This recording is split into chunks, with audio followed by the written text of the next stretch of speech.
जियो, Airtel और Vodafone idea ने जुलाई से टैरिफ प्लान्स में 25% तक का इजाफा किया है। टैरिफ हाइक से मोबाइल फोन यूजर्स में काफ़ी नाराजगी देखी गई थी।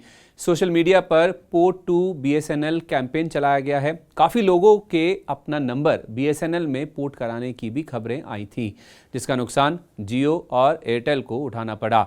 अब बीएसएनएल की 4G और 5G सर्विसेज को लेकर बड़ा अपडेट आया है, जिसका असर एक बार फिर जियो, एयरटेल और वोडाफोन आइडिया पर पड़ेगा। आइए जानते हैं जियो और एयरटेल को टक्कर देने के लिए क्या है बीएसएनएल की प्लानिंग। सरकारी टेलीकॉम कंपनी बीएसएनएल ने करीब 12,000 4G टावर लगाए हैं। उसका इरादा जल्द ही देश भर में 4G सर्विस शुरू करने का है।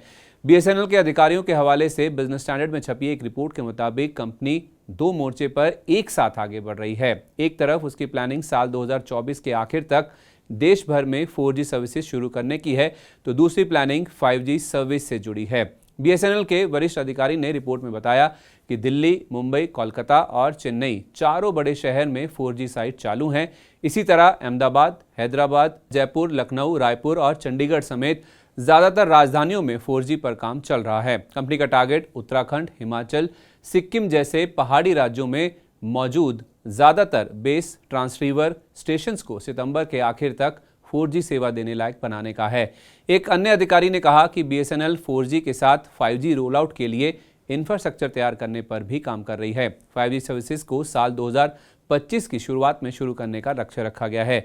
कंपनी ने पहले जून 2024 तक 4G सर्विसेज को 5G में तब्दील करने की योजना बनाई थी।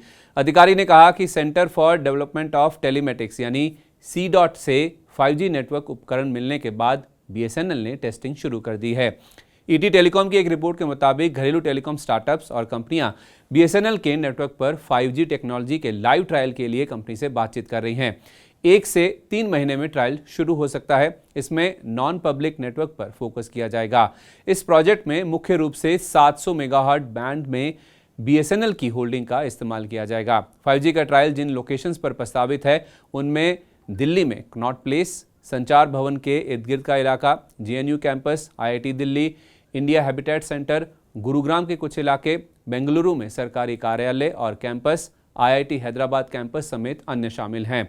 Voice of Indian communication technology enterprises यानी वॉइस के डायरेक्टर जनरल आर.के. भटनागर ने रिपोर्ट में कहा कि बीएसएनएल अपना spectrum, tower, battery, power supply और अन्य इंफ्रास्ट्रक्चर सपोर्ट देने के लिए तैयार है।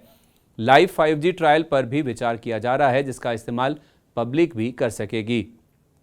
हाल ही में टाटा समूह की फ्लैगशिप कंपनी टीसीएस और बीएसएनएल के बीच डेटा सेंटर स्थापित करने के लिए 15,000 करोड़ रुपए की डील हुई थी। इसके तहत टीसीएस C.DOT के साथ मिलकर बीएसएनएल के 4G नेटवर्क के डेवलपमेंट के लिए काम करेगी। कंपनी के सभी टेलीकॉम सर्कल में बीएसएनएल के ऑफिस में अलग अलग क्षमता के 38 डेटा सेंटर स्थापित किए जाएंगे। बीएसएनएल अपने 4G नेटवर्क पर तेजी से काम कर रही है। इसके साथ 5G सर्विसेज चालू करने को लेकर भी उसकी प्लानिंग है। अगर कंपनी अपनी ओर से तय वक्त में 4G और 5G सर्विसेज शुरू कर लेती है तो जियो, एयरटेल और वोडाफोन आइडिया के लिए तगड़ा झटका हो सकता है। कई ग्राहक जो अच्छी इंटरनेट कनेक्टिविटी की चाह में बीएसएनएल से दूर हैं, वो भी सरकारी कंपनी के साथ जुड़ सकते हैं। मौजूदा समय में बीएसएनएल के पास अधिकांश जगहों पर 3G सर्विस है।